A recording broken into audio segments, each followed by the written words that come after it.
Welcome back to Dipali's kitchen and blog. আজকে আমি বানাবো ভ্যানিলা কেক। এর জন্য আমি 2টো ডিম নেব।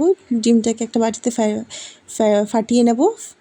এবার এটাকে হুইস্কারের সাহায্যে হুইস্ক করে নেব। ভালো করে হুইস্ক করার পর এর মধ্যে 1 বাটি দিয়ে দেবো সুগার ডাস্ট। এটাকে এবার ভালো করে হুইস্ক করে একটু হ্যান্ড ব্লেন্ডারের সাহায্যে মিক্স করে নেব। এরপর দিয়ে দেবো 1 বাটি মেল্টেড বাটার। এটাকেও মিক্সারের সাহায্যে মিক্স করে নেব। এরপর নেবো 1 বাটি ময়দা, 1 চা চামচ বেকিং পাউডার আর আধা চামচ বেকিং সোডা। এটাকে চালের সাহায্যে ভালো করে চেলে এবার এটার ব্যাটারটার মধ্যে এগুলো দিয়ে মিক্স করে নেব। এরপর দেবো ভ্যানিলা এক্সট্রাক্ট। তারপর আবার মিক্সারের সাহায্যে এটা মিক্স করে নেব। একটু দিয়ে দেবো দুধ। এবার একটা মোল্ডে ভালো করে বাটার লাগিয়ে ব্যাটারটা ঢেলে নেব। এবার আগে থেকে 10 মিনিট কড়াই গরম করে রেখেছিলাম লবণ দিয়ে। এবার এটাকে ঢাকনা চাপা দিয়ে দেবো 40 মিনিটের জন্য। তবে 40 মিনিট পরে আমার কেকটা কী সুন্দর সফট, বাউন্সি আর ভীষণ ফ্লাফি হয়েছে। এবার আমি বানিয়ে নেব ফ্রস্টিং। এর জন্য নিয়ে নেব 1 বাটি ক্রিম। এটাকে ভালো করে উইফট করে এর মধ্যে দিয়ে দেবো ভ্যানিলা এক্সট্রাক্ট কিছুটা।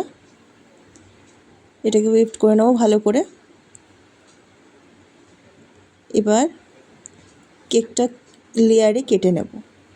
দেখো কেকটা কি সফট হয়েছে কিন্তু বন্ধুরা। এবার আমি 3 লেয়ার করব কেকের। প্রথমে একটু ক্রিম লাগিয়ে দিলাম বাটার পেপারে, কেকটা রাখলাম। তার মধ্যে দিয়ে দেবো চিনি আর জল। এটা একটা মিক্সচার হয় যেটা কেকের মধ্যে ফ্রস্টিংয়ের সাথে টেস্টটা ভালো আসে মিক্স করলে। এই ক্রিম দিয়ে ডেকোর করব।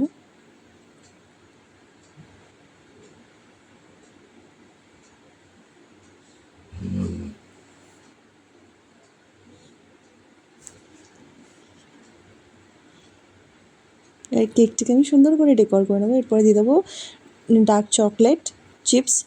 তোমরা চাইলে চেরিও দিতে পারো, ড্রাই ফ্রুটসও দিতে পারো, তোমাদের ইচ্ছা মতন তোমরা করতে পারো। আমি এইটাই দিয়েছি। আর এর উপর দিয়ে দিয়েছি আলমন্ড চকো। এই কেকটাকে কেটে দেখাবো কতটা সুন্দর হয়েছে, কতটা সফট হয়েছে। একবার বন্ধুরা ট্রাই করে দেখো, খুব ভালো লাগবে। রেসিপিটা ভালো লাগলে লাইক করবে আর শেয়ার করবে।